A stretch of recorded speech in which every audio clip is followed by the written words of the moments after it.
Joined, as is tradition with Rooms in Review, by Ben Goff of Cinema Bureau. Quick caveat here. These are done live. So if you'd like to join us when we do these live, you can join us on our live streams on YouTube or Facebook on either Ben or mine's channel. Information for channels can be found below in the description part of this video, what have you. We're not going to waste any time, though, because we typically try and keep these to an hour. This particular theater is going to be Kelderek's Atlanta Home Theater. It's pro gear, a lot of pro gear for a residential home theater. So let's jump into it. First thing we're going to look at is a sketch. There's a lot of pictures. We do not have measurements for this one. So we're just going to have to make some educated guesses as to what's going on. But let's jump into it. Here we go. First thing, pulled this off of the build thread. I will post the build thread in the description. But he did provide this in the build thread. He did not provide it as a picture he sent us, so maybe he was trying to hide it. But I love it when things start this way because it instills and shows that there was thought that went into this, Right. and there was an expectation of how can I make this work? What do I need to do? And then how can I build a space to make that happen? Yeah, it's this is the starting point for every project, right? I love to see this because he's established where am I going to sit, where are the speakers going to be around me. Like this is a minimum, but it already shows a lot of thought. And that goes along with the story in the description, which we're going to dive into right now. So I'm going to read this verbatim. It's not very long, just so you guys can get an idea of what everything is. Story of the space. I moved into a new house in June 2025. The house had an unfinished basement. My partner and I wanted to fully finish this new basement. I dedicated theater in my previous house, and I wanted to reuse as much of my existing gear as possible. So he is reusing things that he already had to save some money. But I did have some budget available for a few new pieces of gear. I've been into home theater since the 1990s, so this is probably not his first edition, not his second.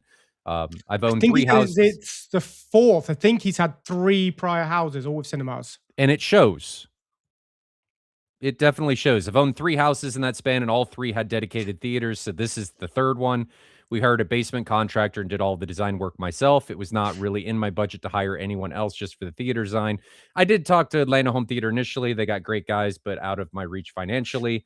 We were finishing the entire basement, so it was already going to be an expensive project. We started in November 2025, and I was able to start using the theater in May 2026. So we built this in 6 months, which is quite rapid for projects of this scale. At this point, it is about 98% complete. All that remains is some acoustic treatments and proper calibration. He's got a build thread that I'll post in the description.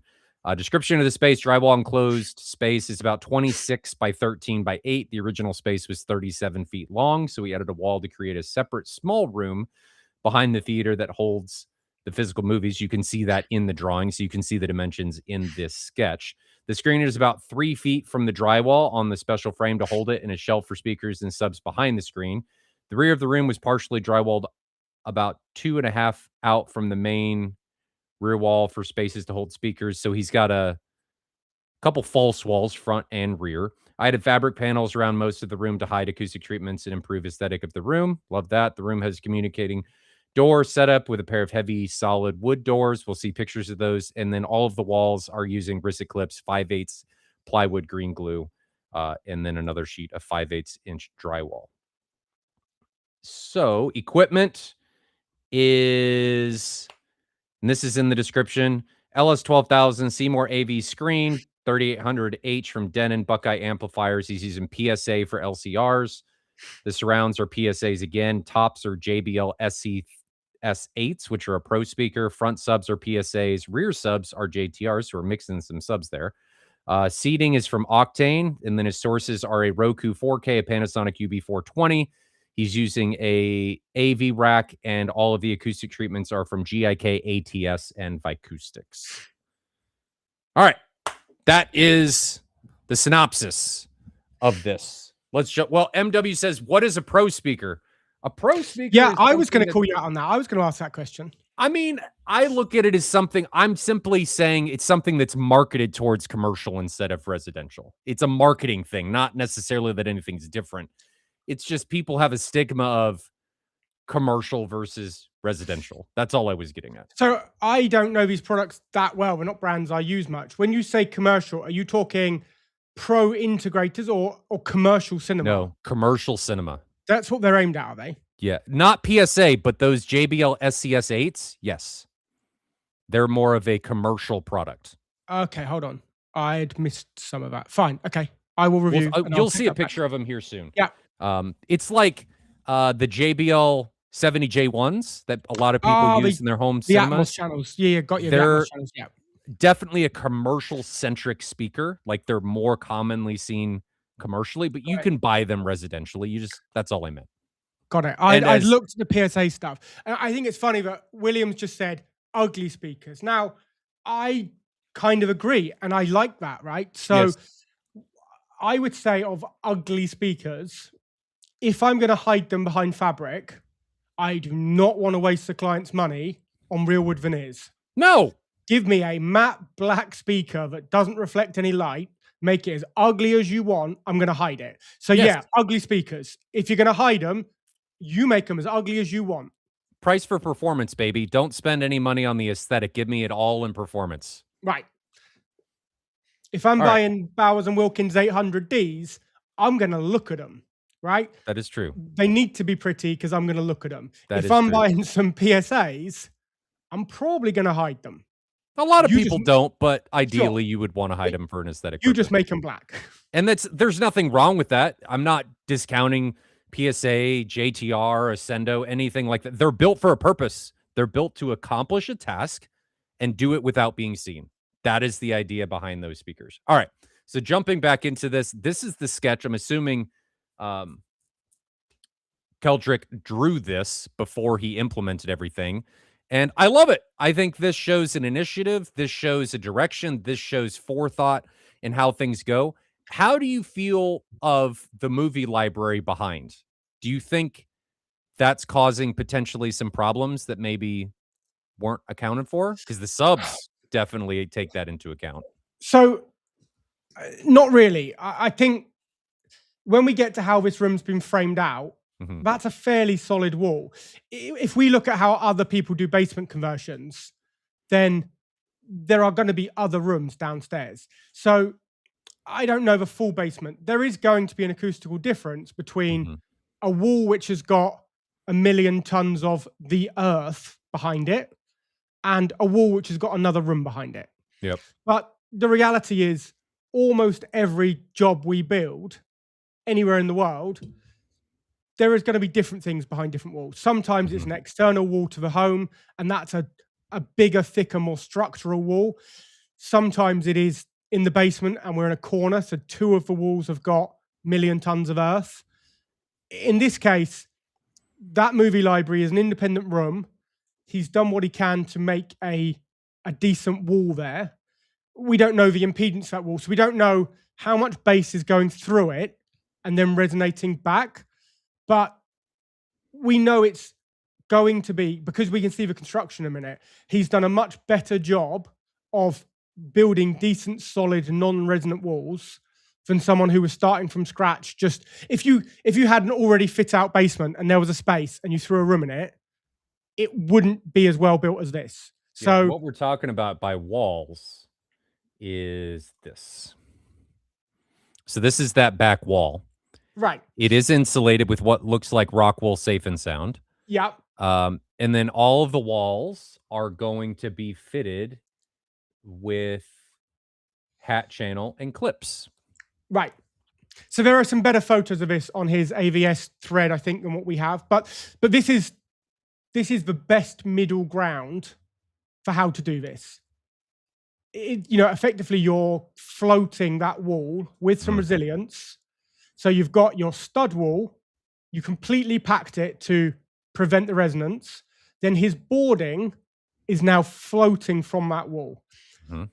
I love this full room within a room when they're completely decoupled. It's not realistic for most people. This is like, I've built rooms like this and we've got incredible performance for the space. Like, relative to how much depth it takes, this is miles better than staggered studs. Like, this is the solution for most residential projects. What's going on here? What is Which wall are this? we looking at? I don't know which wall this is. I don't know what this is. It almost looks like a concrete wall, but then there's wood behind it, and I don't know. So we can probably ask some questions, because I've just realized the owner of this room is Oh, yeah, watching. Kelderek's here. 'Cause we didn't email him and tell him it was this week, so we've surprised him. Mm-hmm. So hi. So yeah, we can see in some of these photos there's some layup. Now, I don't know if we can see this layup, but the first layer that's gone on the hat channel is ply. Yes, And it is here. do we have that? Right. So I'm a big fan of this. I am too. I am a big fan of this. Mass, baby. Yeah. Well, we do multiple layers in our layup. But the one thing I need to know is, when we go to fit the interior, to hang a speaker, to hang a projector, I need to know that I've got a solid layer quite near the surface that I can screw to anywhere. Mm-hmm. I'm not a fan of patching in a bit of ply to hang a projector from, right? I am a fan of having a ply layer quite near the surface of this layup. Not the final surface. I would not want a ply room, which this isn't. He puts drywall over top of it. But what this means is, when he screws that projector in, when he hangs a speaker off the wall, when he does whatever, all of his framework, he can hit that ply just about anywhere, as long as the screws are short enough that if he hits the hat channel, it's fine. What you can't do is go sailing past the hat channel Hit the studs. and hit the timber frame, right? Mhm. So you know exactly how thick this layup is. You know, in, oh God, what are inches? In millimeters, that's probably an 18 mil ply. Typical drywall screws would be fine. Right. They're not going to create any type of So issue.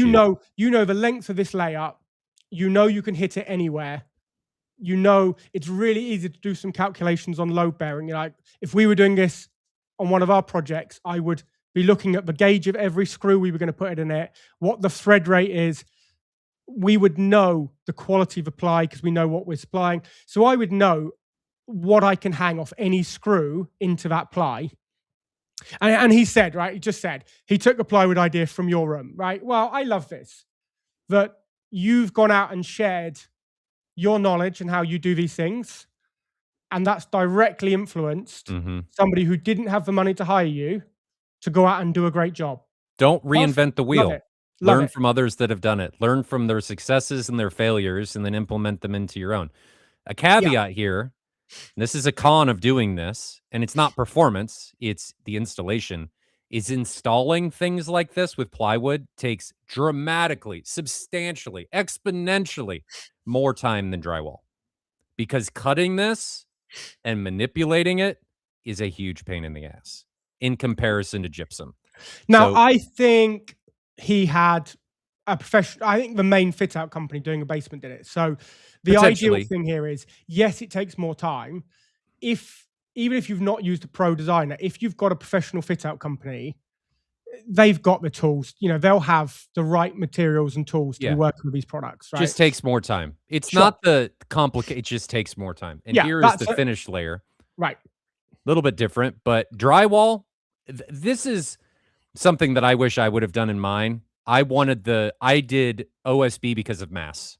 I mean, I went full on down the performance rabbit hole, but I knew that was a compromise I was making.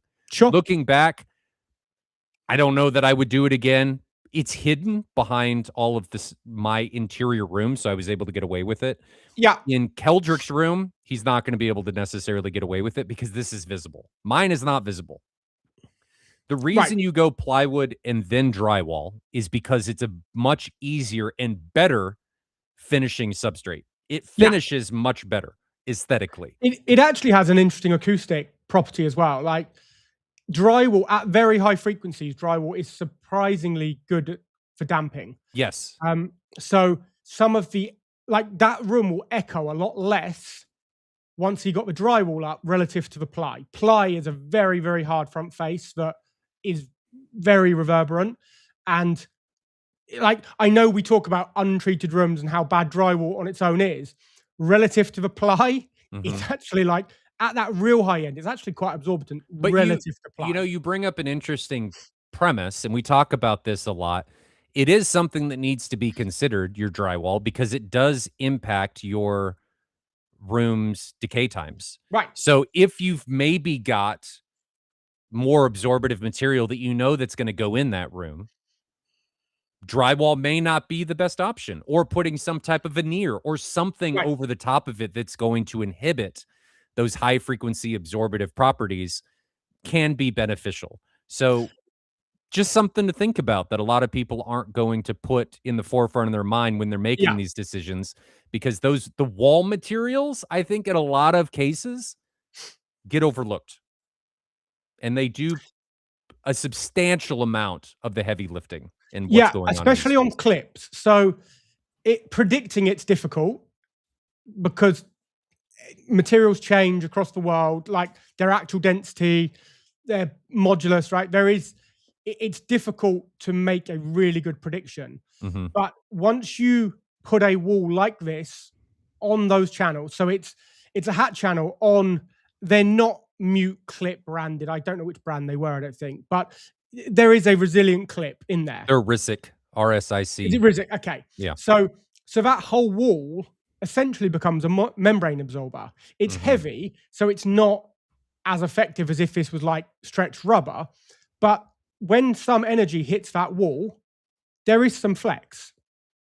So there is going to be some low end absorption from those walls being able to move, right? There's some give, there's some flex. They can slightly bend a little bit in places, right? So there is some additional low end absorption that wouldn't be there if this was absolutely rigid. And we do it to help isolate the noise from other rooms. The acoustic benefit in that low end is a bonus. Like, we're not relying on it when we do it. It's why we actually take measurements after the room. So we do what we call a white box measurement. We have a few different terms for it. We call it the inner or the outer envelope. So to me, that once you've got all that drywall on is what we call the inner envelope. And we would go in and measure the room at that point, because I could predict roughly what's going to happen with this hat channel system. I'm probably wrong. Like, we don't get it. It's hard to get it accurate. There's too many variables. We go and remeasure it. So we take the measurements at that point and confirm that the modal behavior is as we expected. If it's slightly mitigated some, so we've got less to deal with. But it definitely would make the room acoustically a bit better than if it was completely solid. When we're talking about, and there's a couple questions that are related to the substrate, benefits of acoustic drywall versus standard. I think this comes down to what I talked about of choosing your substrate, right? If you know you need more absorbative material or whatever, you need to define what its absorbative coefficients are going to be, and then use that in order to hit some type of mark. I can't tell you that it's always better, because I don't think it is always better. It depends on the implementation, the use case, and the overall sum of its parts instead of everything individually. Generally, acoustic drywall is somewhere between 1.5 and 2 times the mass per square meter, square foot, however you want to do it. Like, it's about twice as heavy per sheet. And the key there, they say that you said, the key word is mass. Right. Typically, the more mass you can put in, the better the result, or the more the more absorbative it's going to be. Yeah. So if we're trying to prevent noise from leaving the room, so we're isolating the room, this isn't necessarily an internal acoustic, but it is a prevention of sound leaking out and prevention of sound getting in. The things that fix that help are more mass, layers of air, some more air boundaries. If you can build a wall and then have a full air gap and another wall, the sound has to make this wall resonate, then it has to transmit into the air, then that air has to make the next one transmit. The air gap's really good. So the more air gap, that's great.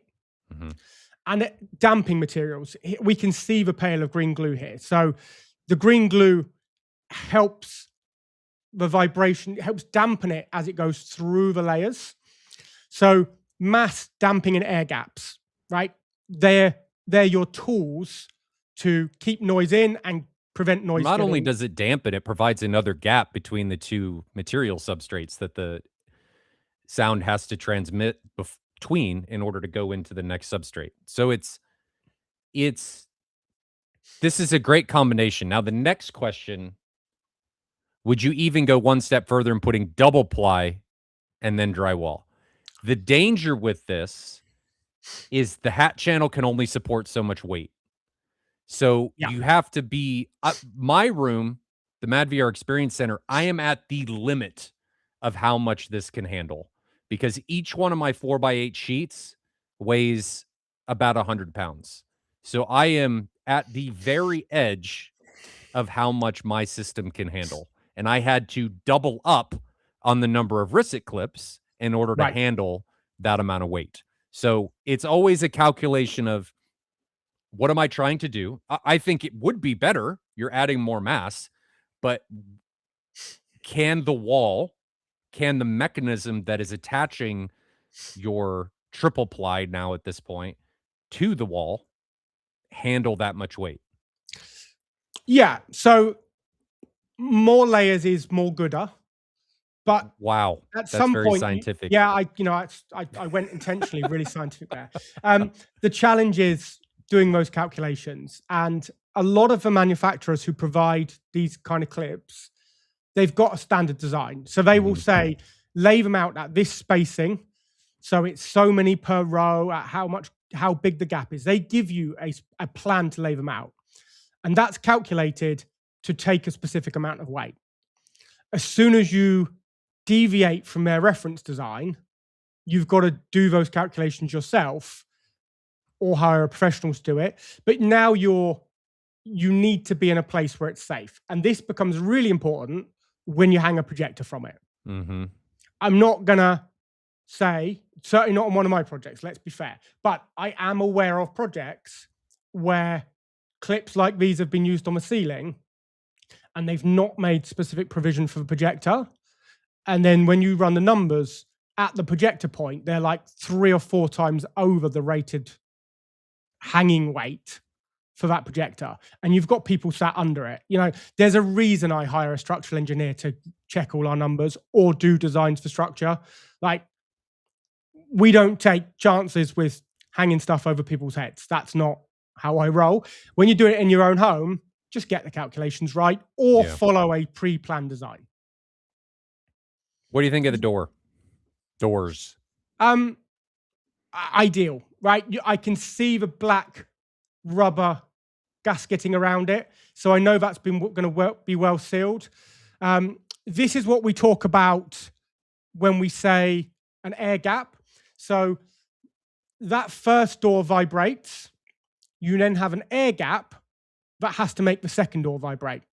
So 2 doors is much easier to isolate sound than 1 heavy door. 1 heavy door becomes a nightmare with, like, as you know, right? Your door's like 300 kilos or something, like nearly 1,000 pounds or something your door weighs, right? No, it's not that heavy, but it's heavy. It's heavy, right? If you do 2 doors and each one weighs half as much, I still want them heavy. I still want a good, heavy, fire-rated solid door. But 2 doors, the hinging becomes easier. You get 2 sets of ceiling. You get the air gap. 2 doors is less user-friendly. In some countries, territories, there'll be building control issues. They want to know how many doors you go through from fire being detected to leaving the building. So if you're in a basement, some countries, this now counts as 2 of your doors between you exiting a building. So you need to understand the local building control. But if this works for you, I love it.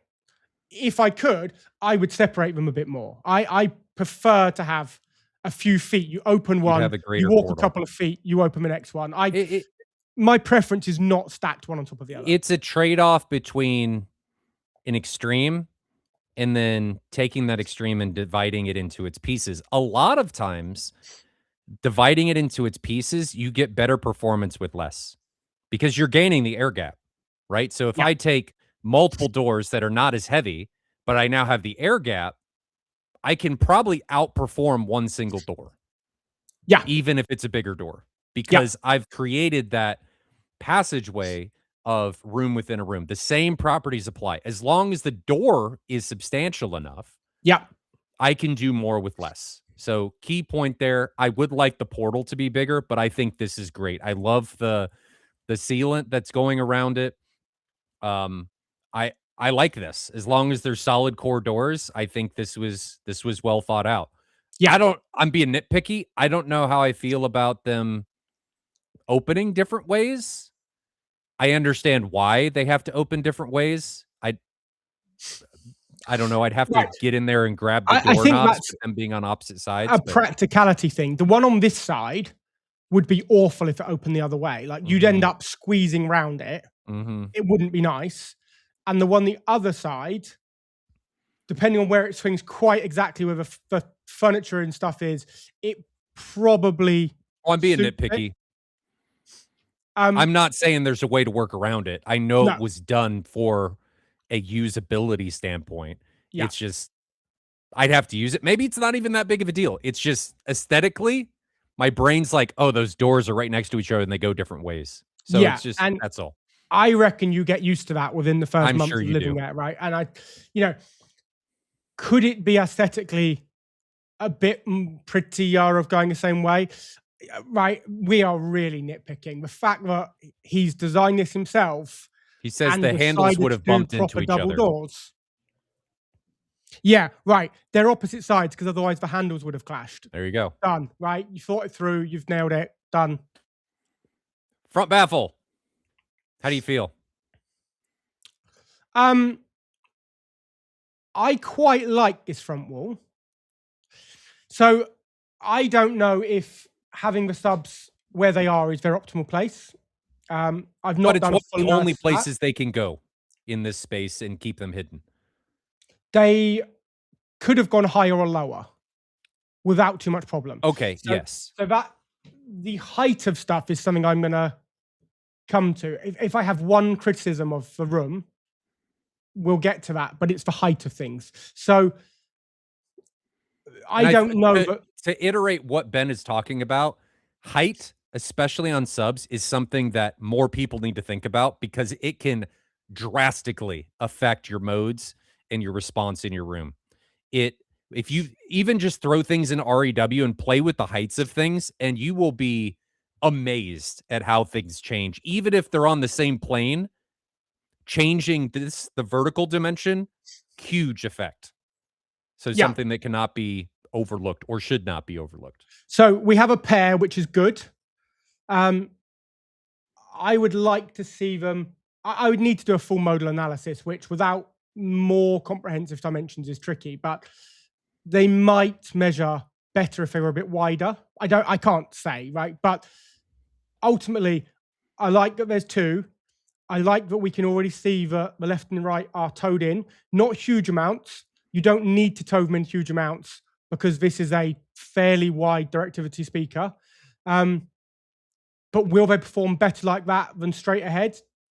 Absolutely. So by building a shelf, it gives you quite a lot of flexibility of placement. That's a perfectly fine speaker wall. I'm trying to find if there's any spinorama data on these speakers. Hey, there is. Look at that. Let's look at these.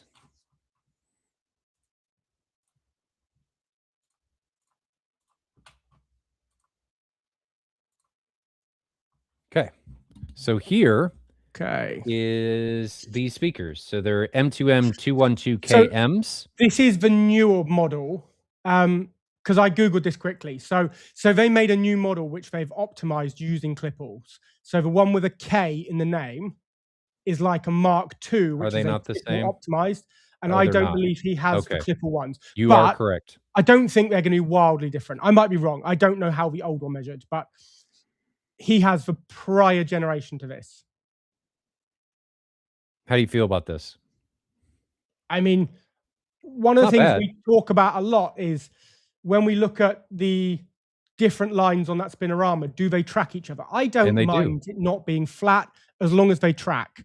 So that dip we can see at whatever it is, like 5,000 hertz in here. You fix that with EQ for one position, you fixed it for them all because it tracked evenly. So it's pretty. I like it. I could 100% make that speaker work. Is this looks very much like a coaxial dip. Okay, so he has he's just said in the chat he's installed the new crossovers, so that is what he's got. He has upgraded his to that, free of charge from PSA. So good on them. Hey, way to support your clients, right? No kidding. I love that. Let's see. That's a really cool thing. So they're sealed. They're not ported. 99 dB sensitivity. To hit 108 dB at 10 feet, it needs 70 watts. That's anechoic, I would assume. Dual 12s. It uses, so yeah, it's a coaxial. That's what's creating that dip. Yeah. So I wouldn't even think twice about that dip at all. That dip is simply a byproduct of the coaxial design and the interaction between the tweeter and the mid and the waveguide. So I would throw that out. This could probably be fixed in EQ. Yeah. This, what do you think this is?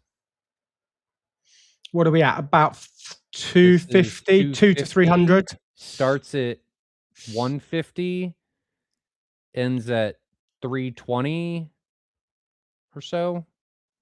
I don't know where the crossover is. Can we tell where the crossover is here? Is that the crossover? I can't see that big enough on your screen to see what frequency that's even at. This is at that frequency right here. Okay. I don't know what that is. Yeah, there's a few. It could be an interaction between the two drivers. There's a few things it could be, but I'm not worried about it. Again, I am not concerned. Right, it's a 5 dB dip in that area. I wouldn't be too worried. I think you can EQ that out, and I'm not concerned by it overly. Yep. This is great. This is really linear. They look like well-made speakers by someone who cares. So yes. That's all I really care from any speaker is like, do we get some measurements, and can you look at it and say, oh, it looks like this speaker designer actually cares? Yeah. Well, in this case, it looks like they care. Yep. He definitely does care. Now let's look at the iPals.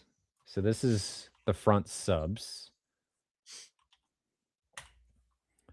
Let's see. I think it's these. Performance. So here's the performance for the subs. Now this is all I got, is this measurement data. These are 21s. They use this, the iPal uses a specific amp, if I remember correctly. It's kind of a funky one to drive. Yeah, so they've got to build, it's their own amp, right? Mm-hmm. So it's a specific amp for this particular type of driver. Yeah. Which in this case is built in, it says there, right? So yeah, it's a plate amp. You're buying it as a system. Yes.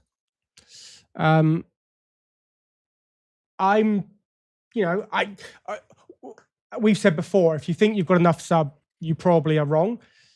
A pair of these on the front wall, that's a decent amount of output off that front wall, right? Yeah, I don't know what the maximum output for these things is.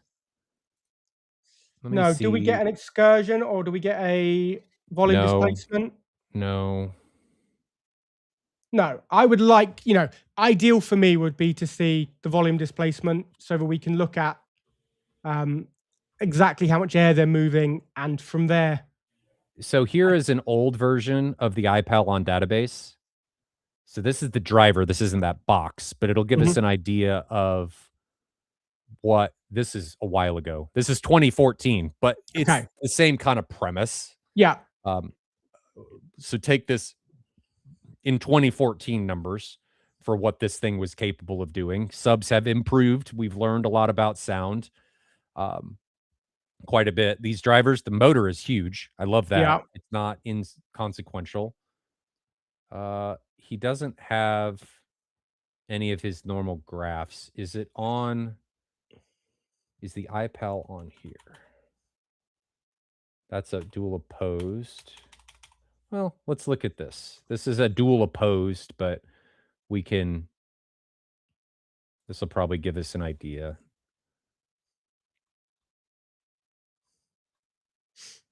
Voltage sensitivity, frequency response, extended frequency response, time domain, long-term burst sweeps.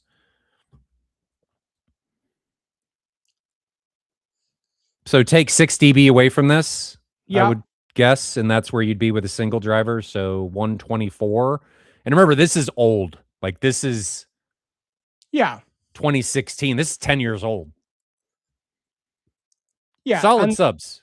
We've got 2 of these on the front wall. So they're not going to be a million miles off those numbers with that pair. They're pretty close. So they're going to be coupling quite well. It's not going to be a million miles off those numbers. It will be a tiny bit lower, a few dB lower, but it's not going to be a million miles away.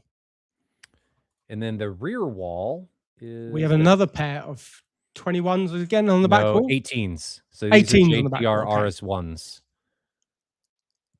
And then you've got the JBLs and PSAs for surrounds. So the surrounds are PSA MT 110 SRs. Let's look at those. I have those open. Sensitivity. So sensitivity is down from the front. I think the fronts were like 99, aren't they? They were 99, yes. And so this is where we've talked before about specifying the right product for the right job. If you look back at his room layout, look at how close side surrounds are to the seats versus the LCR. They're considerably closer. So you're not going to need them to play as loud at 1 meter because there's going to be way less propagation loss to the seats because they're closer.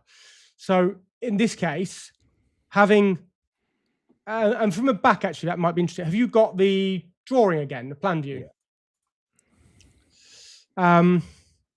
Side surrounds. Is this to scale? Let's see if this is to scale. Yeah, sure. 2, 3, so 4. Side surrounds and tops are all way closer than the LCR. Surround backs, probably a similar distance. I think that MLP is... So this is to scale. Every one of these is a square foot. So main listening position is here. So he's 1, 2, 3. He's 4 feet away from, well, this is a top. Side surrounds, he's 4 or 5 feet away. Relatively close. The rears are 6, 7, 8 feet. Yeah, so he's sat just behind halfway in that room. So yeah, what do they go power wise? Dave's still going to have enough power. He's throwing a decent amount of power at them. They take 175 watts. We can run those numbers, but the reality is he's right in the right ballpark of them playing as loud as he's going to want to run it. They may, at that distance, very slightly miss absolute theatrical reference level. I don't think anyone it's not a requirement to hit that level anyway. It's going to depend largely on how much EQ he needs to. Exactly. EQ, don't forget, if I have to apply a boost, directly affects that speaker's maximum output. So if I've got a dip and I'm trying to boost out of it, I may run into clipping. Right. So take that into consideration. I personally would have liked to see, I'm nitpicking here, higher power handling. I'd never want to be on the threshold of that. So I just would have liked to have more space. Yeah, so I forget exactly which amp it is now. We'll have to check because he's got a different one for surrounds and backs. But I'm gonna say he can hit those with a peak of 150 watts, which is just below what they handle. They're about 12 feet from a reference seat. I think you're like 16 from the front, about 12, maybe a bit less actually from the front of it. They might even be down to 10 feet from the front face to the seat. 8 feet in the rear. 8 feet. Mm-hmm. Okay, so at I 8 think he feet, can do it. I would just like to have more room. I don't like pushing into no, the threshold of maximum capability. And this amps, he's got HypeX 252s and HypeX 502s. So yeah, great amps. They should not have a problem for peak power. I I'm nitpicking at this point. I really don't have a problem. You've yeah. got 10-inch coax or 10-inch drivers back there. I think If it's we fine. say 8 feet and 150 watts, which is under their maximum handling, um, anechoically, so that would be reduce every time we go 1 meter to 2 meters to 4 meters, Mm-hmm. we're losing 6 dB, which is an anechoic calculation. You're going to still get to theatrical reference, like you'll get to about 106 Mm-hmm. dB at the seats. We know that in a real room with sound power, so including reflections off the walls, you're going to get a couple of dB more than that. So he probably can hit theatrical reference level from each of those surround backs, staying At their limit. under half the maximum power handling of that speaker. Yeah. We're not. We're I'm looking fine. at the EQ part of it. Yeah, Sure. you EQ that, you're gonna potentially, if it not doing an EQ, fine. I would like to see a higher power handling speaker in those locations. Now Yeah. let's look at those JBLs. So the JBLs, they're the JBL SC8s. Let's see here. So I do not know this speaker at all, and I didn't look it up. So that's a good start. Here it is. So the Okay. JBLs will handle 250 watts of continuous pink noise. And what is their sensitivity? They Because are. power handling only matters once you consider it with I sensitivity agree. as well. They are 94. So just so everybody knows, I've just taken a bullet for you all because my wife just called and I've red buttoned her. So Woo! if anything really bad has happened, and she should be at work right now, so she's calling me during her working hours. So I have just taken a bullet because I'm in trouble now. If Ben doesn't show up for Monday's stream, we know he's dead. I will just text her and check there's no like. But these speakers, hopefully everything's okay. They're more sensitive than the PSAs, and they have a higher power handling. So JBL rates, they've got a 2-hour rating and a 100-hour rating for continuous, and 250 watts for 2 hours. So full length of a movie or a film. I am not concerned about these power handling wise. No. Now, response wise, I don't know. Let's see if we can. Aaron's Audio Corner's got Spinorama on these. So here is the response. I don't like these as much. I mean, that's it's a bit challenged. Challenged. Yes. You know, we're not allowed to be rude specifically about individual products, especially Yes, my work on it is challenged. I RPs. don't like it as much as the PSAs, but if you're going to compromise on a speaker, I do like that it's on the top.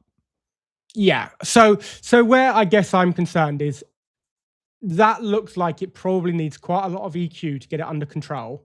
Mm-hmm. And when you add all that EQ, you'll be creating some phase shift. So because all four are the same, they'll image okay between themselves. As things pan from side and over, there could be, it's not going to image as well as it could potentially because they're not the same. Would I rather see the same PSAs on the top as the surrounds? Even though the power handling would be down, I would rather see the same speaker on the ceiling. Now, we didn't see measurement data on those PSAs. I couldn't find it. So I can't speak to that. This speaker isn't terrible as long as you're not on axis with it. On axis is when it gets wonky. If you're off axis with it, does he have an off axis measurement like a 10 degrees?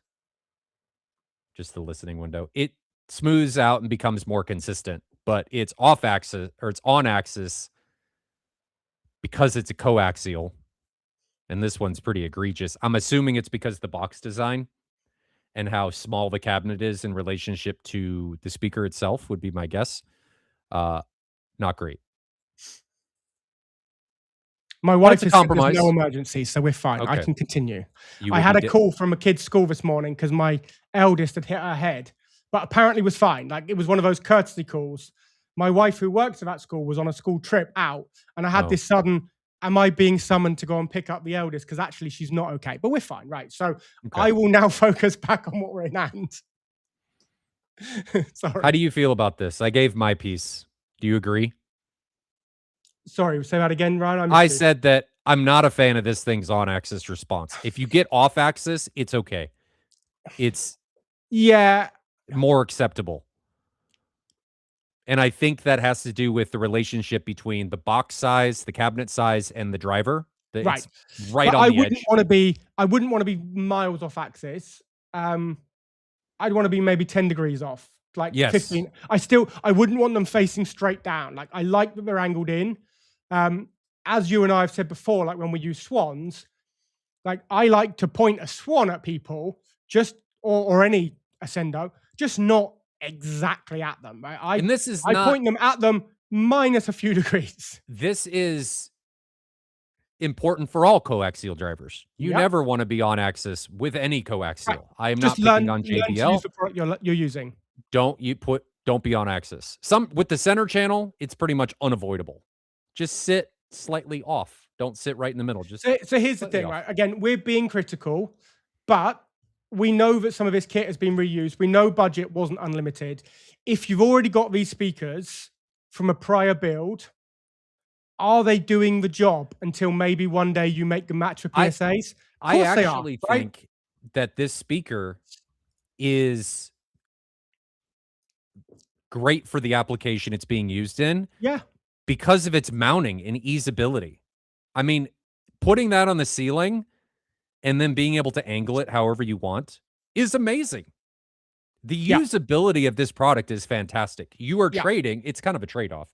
You're trading ease of use a bit for a little bit of performance. And that's Yeah. because this speaker is super small for in relationship to its driver size. I wish I could see it with the cabinet off. Is there one with the grill off? Let's see, no grill. No, there's not. Yes, there is. Oh, there is. There's one. So you can see how small this is and the cabinet is in relationship to the driver. Oh, and it's ported. Yeah. That's kind of weird. That may have something to do with this. It's a trade-off, right? It's a little bit of a compromise of usability versus performance. I don't have a problem with this. I mean, and what's interesting, this is where you say that they're pro speakers. If you put those in a bigger venue, so they're now further away from people, and like generally the further away you get, the more the room has an impact than the direct sound. Put that in a bigger space and let the room have more impact. It'll even out a lot of the quirks that we're complaining about. mm-hmm.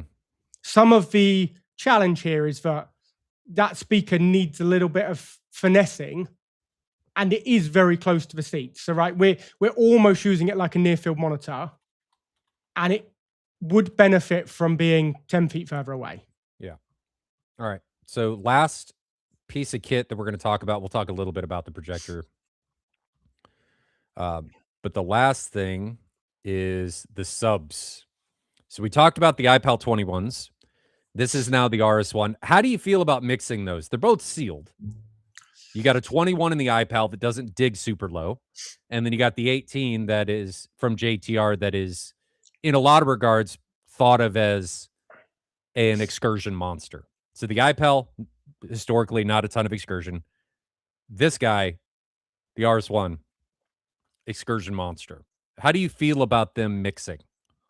So by now, you've probably realized I'm lazy because I don't really hide that.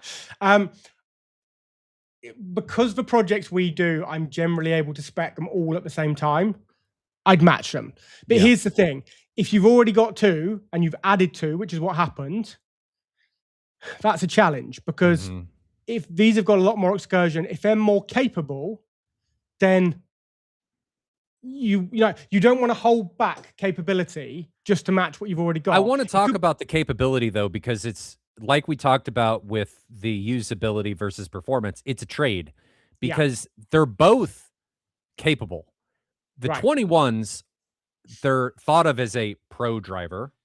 And the reason they're thought of as a pro driver is because pro, in a lot of aspects, when I'm talking about commercial or what have you, they don't try and dig down as far in the frequency range. Right. So they focus a lot more on mid-bass, I'll call it mid-bass, output. So like a higher frequency of what a sub would do and its output.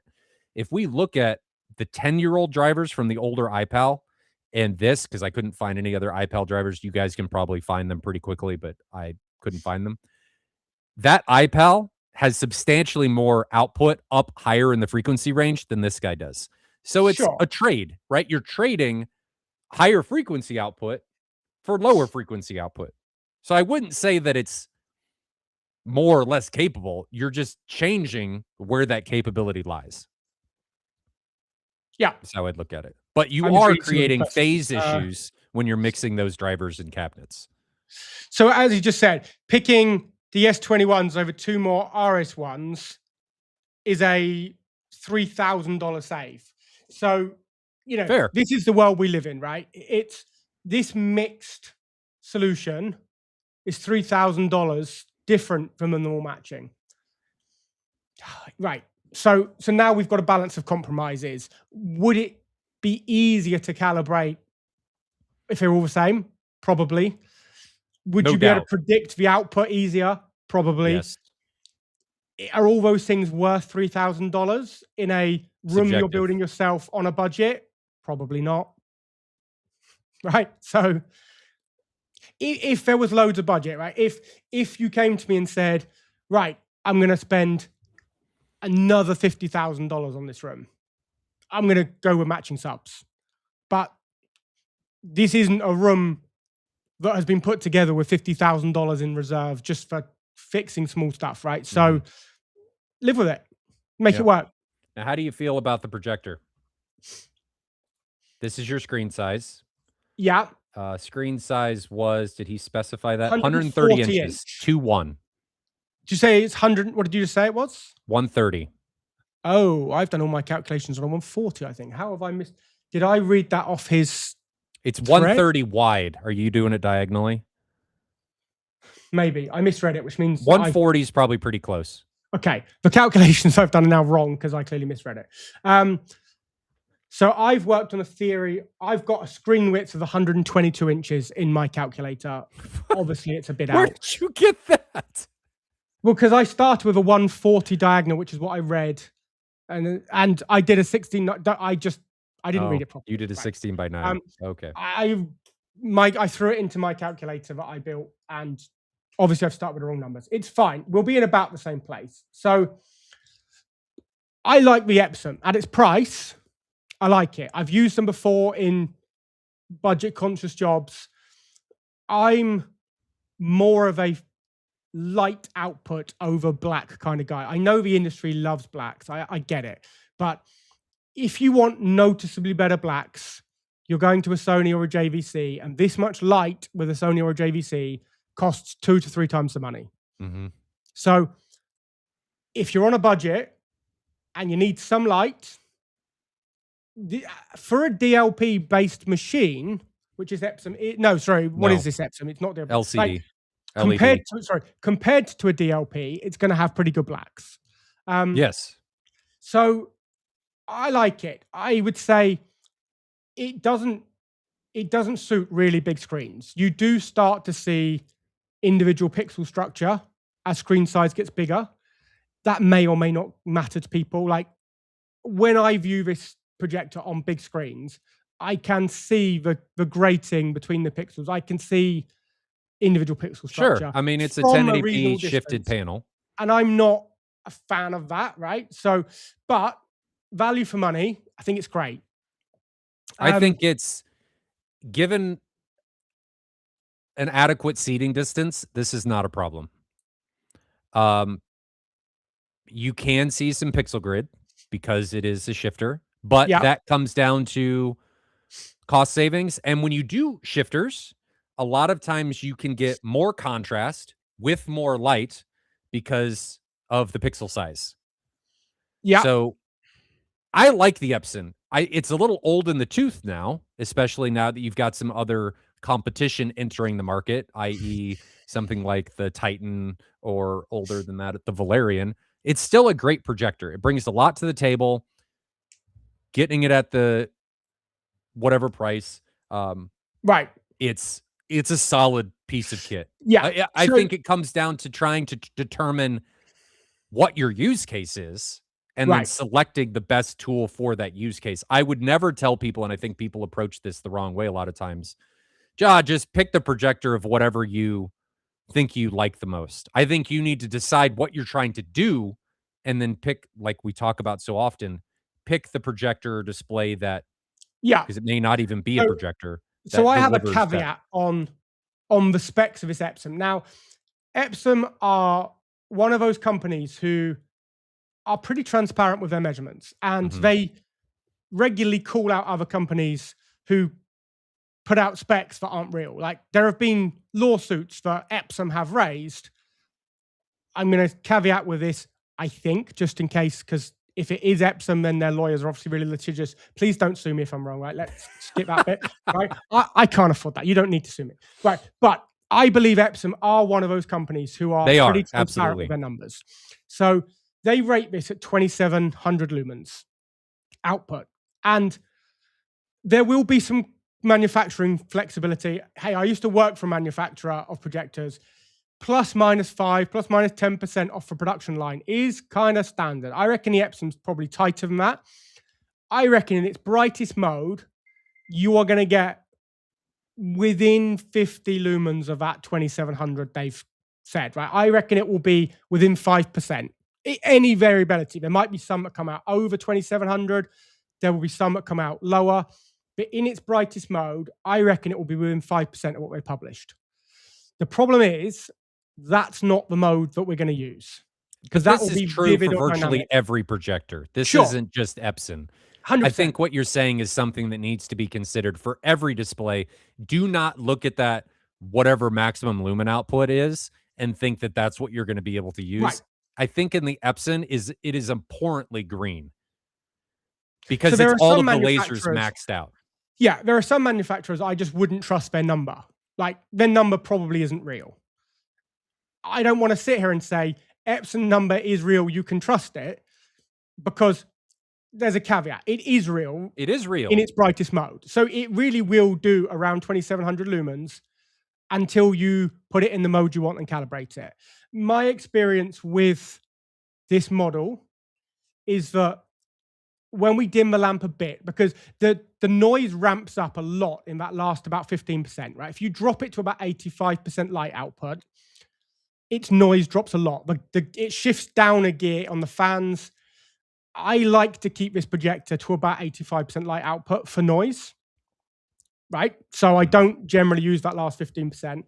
I think when you put it into its most accurate out of the box anyway, it dims to about 85%.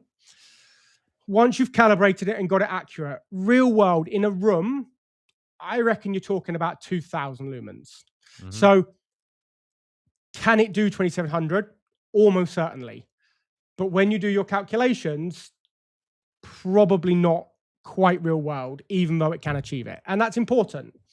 I would say, so I want to do those numbers. I want to walk through what are our calibration losses, what is our screen gain, what is the size, how much light are we getting? Screen's a challenge for me because I've not used this material, This is and a it's a center stage XD. so it's a walking the line between audio and video performance.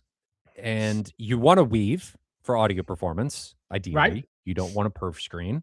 But in the majority of cases, in all cases, actually, a weave is going to have less gain than a perf. You Well, have not according to their specs. so this one, real world, I think is closer to like a 0.8, Right. 0.85 gain. Sure. it uses a wider fiber, so it has a greater reflective surface.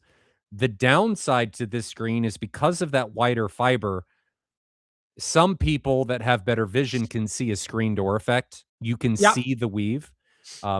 Thinner weave like a Seymour, excuse me, a Seymour Neo or a Stuart Harmony or something of those effect will have a lesser, if even visible, screen door effect because it uses a thinner fiber. You may say, well, why don't I just coat the fiber in a more reflective material? Well, then you can start to get into issues with sparkle depending on the Yeah. projector. It's always a walk in the line. If I do this, what happens? If I do this, what happens? And finding what sits in the middle ground that tries to address as many of those issues as possible. Yeah. And my Right. guess is that Kelderek is audio focused and the center stage delivers a good enough video experience while compromising as little as possible on the audio experience. Right. I like Yeah. the screen. It's important to consider that the screen can't make more light. It's not an emissive thing. It is a reflective thing. It So can can't redirect it. add more light than it's got. It can refocus it. With refocusing, generally there can be some uniformity Hot-spotting. issues, right? Yeah. Hot spotting, right? So screen specs are a challenge because essentially none of them are true across the industry. I mean, when we look at a Stuart Pure Lamb version 1.0, right? I'll take it. Outside of that, none of them are true. Just I any think of them, right? Stuart does pretty well. Stuart's the only one that I Sure. actively trust. Outside With of that, none of no. them are true. They're just not true. Seymour does pretty well. They give you a couple different spec ratings, but Yeah. Seymour does pretty well. So I quite like what Seymour have done. For this, they give two numbers. They give a like a comparative number, a benchmark number, and then they give their actual number. So they say the benchmark number is 1.2, a positive gain on a woven screen. Okay, I'm struggling. And then a measured of 1. The interesting thing, so their benchmark number is basically saying high. So compared to everybody else who's lying, ours is like 20% brighter than theirs. And this is what I'm talking about. Yeah, so Or this what Ben is benchmark talking gain, about. 1.2. So they are basically saying everybody lies, and when they say, oh, ours is 1, they're lying. Ours is 20% brighter than that. That's Now, what the benchmark gain is. important caveat there is it could be how they took the measurement. I don't know. We're kind of making some assumptions here. Pixel pusher on AVS, if you look up in Google pixel pusher projector screen Yeah, comparison, he has a comparative, a sure. comparator that shows all of these where he took measurements both auditorily and video, and I think his are much more accurate. Yeah, but this is the point. So he's saying here, look, the benchmark against competitors, Center Stage XD is brighter than any other woven screen specified at 1.1 to 1.3. So they're saying when other people say 1.3, ours is brighter than that. So our benchmark number is, that's a comparative number. They're not actually saying this is a 1.2 gain. They're saying when you compare other people's, you can, like, if they've lied, here's our number. And it's funny, I've seen lots of numbers and I've spoken to lots of screen manufacturers about how they actually do this test. And very few of them do this in a lab grade way. So I'm not saying Seymour don't, because I don't know how Seymour do it, but many manufacturers of screens do not do a lab grade quality test here. It's not a cheap thing to do if you want to do it in-house. I was going to be more generous on the number, but you've just said about 0.8 in real life. I had in my calculator 0.85. It's probably about that. It's somewhere in that ballpark. Let's put it back to 0.85 in my calculator, which I think is probably real. It might do a touch more, but I'm going to call it 0.85. I've put calibration losses at 30%. That'll give us 28-foot Lamberts on screen. Now, commercial cinema standards between 12 and 16, generally around 14. So for SDR, you're twice as bright as a commercial cinema. Okay, it's It's not a dim image. It's not an HDR image. So Pixel Pusher measured 0.83. Okay, so 0.85 I estimated. I think it's probably fair. If we call it 0.85, 30% loss for calibration, dimming the light down a bit to keep the noise down, double the brightness of most theatrical presentations. Yeah, it's bright. It's fine. That's what, just shy of 100 nits. It's not HDR, and I don't think the tone mapping on the JVC, on the Epson, is as good as maybe the JVC. I've got some projects, a few years back now, things have improved a bit, but I have got some projects where we've essentially locked this to SDR so that I know exactly what the client's going to see every day. I don't need that phone call of, oh, I watched this and it was fine. I watched that and it was a bit dark. Like, and depending on the firmware, when we started selling these a while ago, the tone mapping wasn't great. It's a great candidate for adding a separate processor. The problem is, on a $4,000 or $5,000 projector, the processor is a big chunk of change to add to it. But like, if you take an Epson and a Mad VR or a Lumigen, tone mapping is going to be great. You've got light, okay, fine. It's not, I think, for the viewing distance, we're at the right size. We've got a decent amount of light for an SDR image. It's not crazy noise if you dim it down. Overall, not upset. I like it. I think it was a good choice. Before we jump into acoustics, let's look at equipment. Do you have any? I have no qualms here with equipment at all. No, I think everything's the amps are adequate. I think the Denon's fine. Yeah. I have no issue with it. The UB420 and the Roku are fine. I got no issues with the equipment. Do you have anything? Nope, suits me fine. There's obviously what is the control system? He's obviously got a little control system, even if it's an all-in-one remote. I don't know what it is. I forget. But I don't know. It's fine, right? Everything is separated for heat. It's well spaced out in that rack. Not in the room. Right? Yep. For a DIY project, no fault found. All right. Acoustics. How you feeling? This is where I've got criticism's the wrong word because he's done a great job, right? But there's two nitpicking things. I don't know if you can see it. Can you find a photo of the riser being built?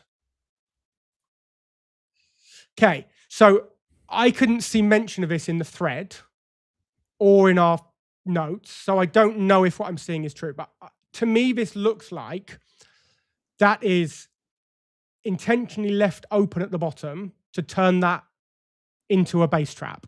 But they are effectively vented.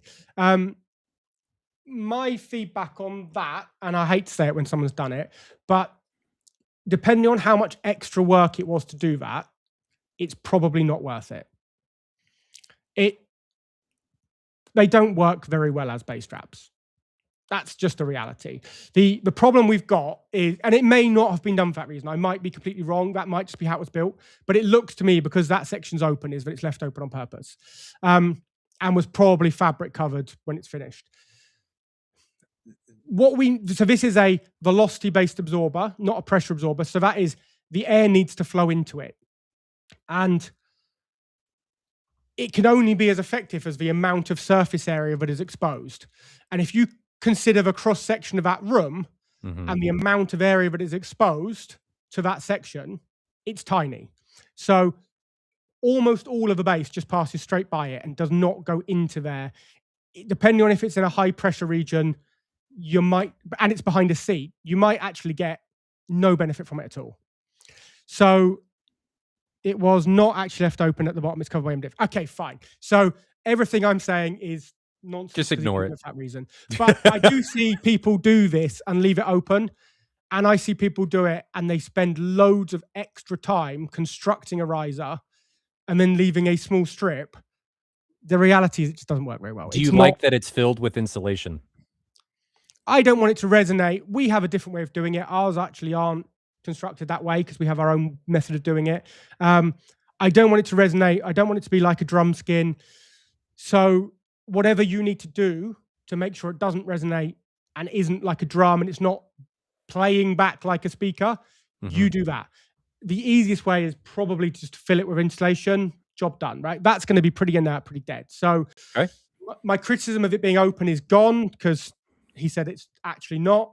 It was just how it was built. Fine. So all of our fabric work is around ear height and higher. He's done this fabric work himself. We've got photos of him doing this upholstery. And if you're capable of doing that upholstery, all I'm going to say is that area below that work, which is the false wall, that's not the finished wall. Certainly on the back wall, it might be on the sides, but on the back wall, that's not a finished wall. That's 3 feet out or 2 feet out because he's got subs and speakers behind that fabric, right? So he's got some space. And I think we might see it. If you've got a photo of that back wall, there is some space under. You can see it down here.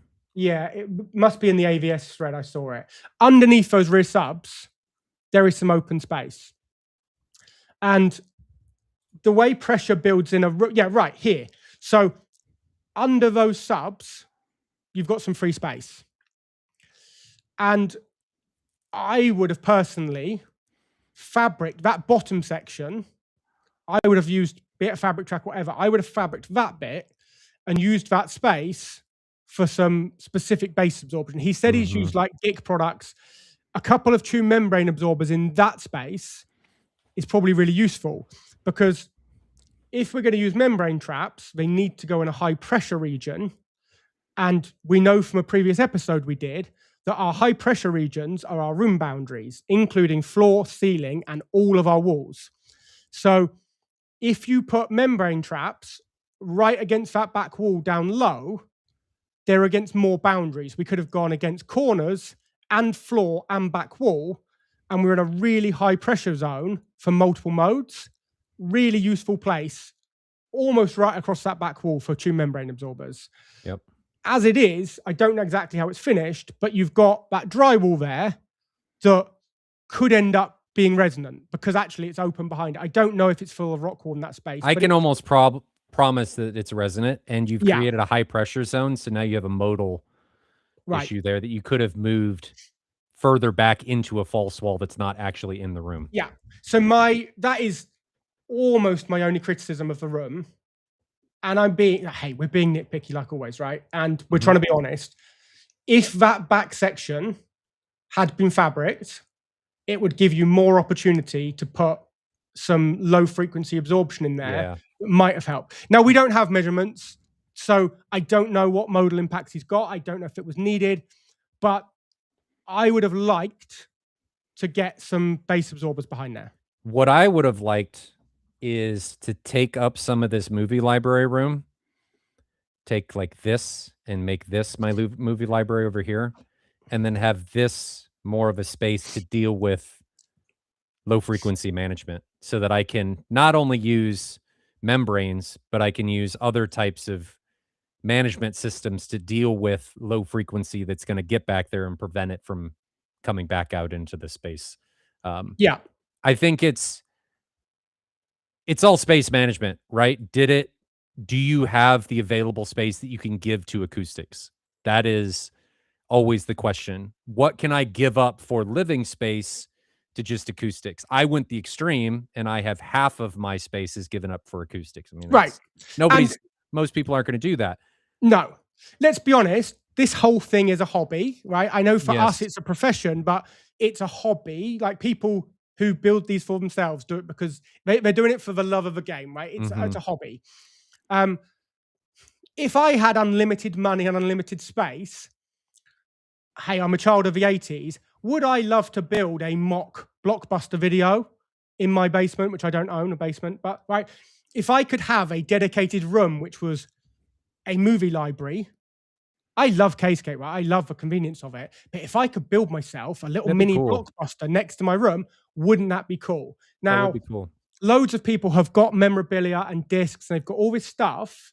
And do we have photos of the space? No. I can't remember if there is in the AVS thread. But if part of the love of a hobby for you is having that space to walk into, to go and choose what you're going to watch, and having this entertainment space like you can take people to, and you maybe put a popcorn machine in it, and you've got racks of stuff, and if you're a gamer, you've got all your consoles, and you've got toys and accessories and movie memorabilia.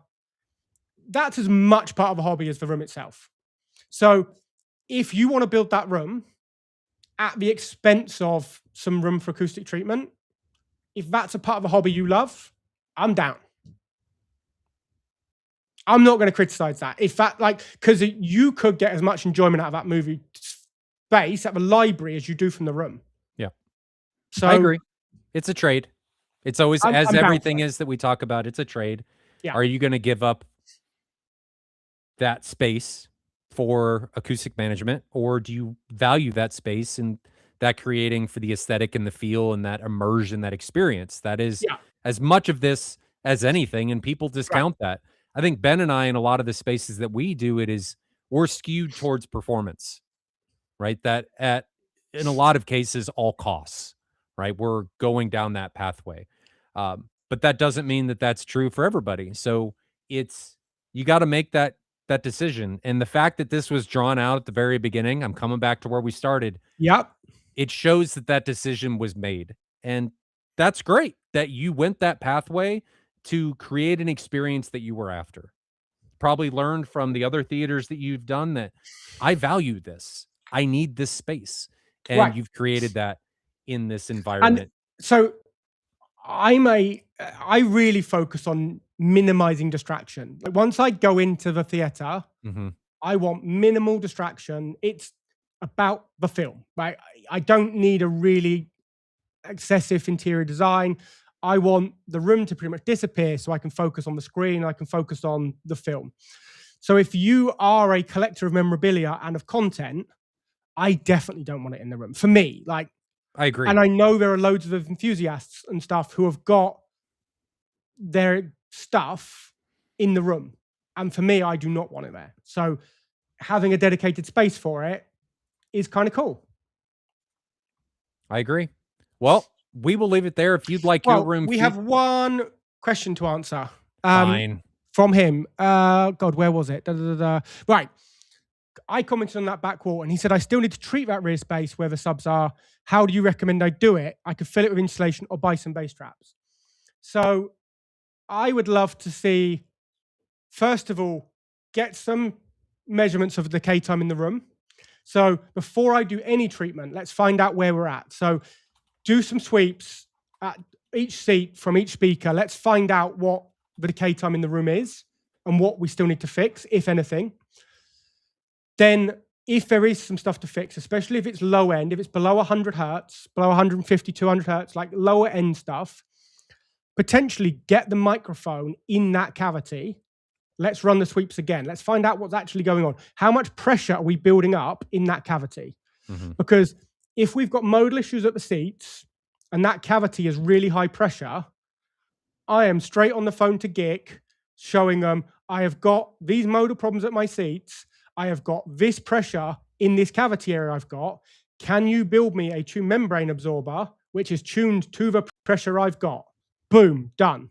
That's how I'm going to target it. I want to know what problem I'm fixing is first. Let me see what options I've got to fix it. I'm not just going to chuck Rockwool in there and hope.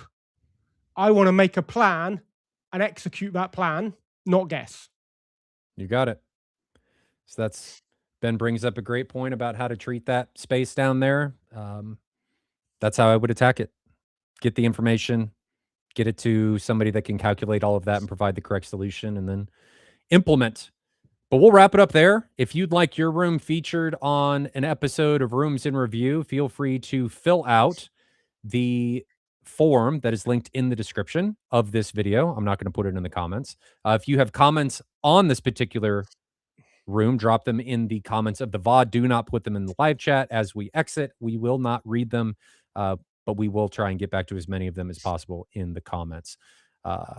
Anything in closing, Ben, before we wrap this up? I think it's a great room. Great job. Great job. Great job. I think for for an enthusiast, home built. You know, he said he didn't have the budget to hire a designer. I think he's like, it shows it's not his first rodeo, right? Yeah. That's evident. This is someone who's learned from previous rooms and delivered something that's great. I really like it. All right. Well, we'll wrap it up from there. If you guys have questions, need equipment, need design help, feel free to reach out to Ben and myself. Our contact information is in the description, and we can help you as needed, even if it's just answering some questions as you guys go through your own journeys. We are here to try and help steward you on your way to not make the same mistakes that Ben and I have done in our past. We do this professionally, but hey, we make the same mistakes or have made the same mistakes that you guys have. We just do it more often. So we get the experience. Hopefully not make mistakes anymore, right? We've learned. I'd say we still make them. It's always a learning journey, but they're different mistakes now. Anyway, we'll wrap it up there. Thanks for joining us. We will see you guys in the next one. We do these every Thursday, Rooms in Review, and then Ben and I typically have topic episodes on Mondays. So see you guys in the next one. Have a good one. Cheers. Stay safe. See you later.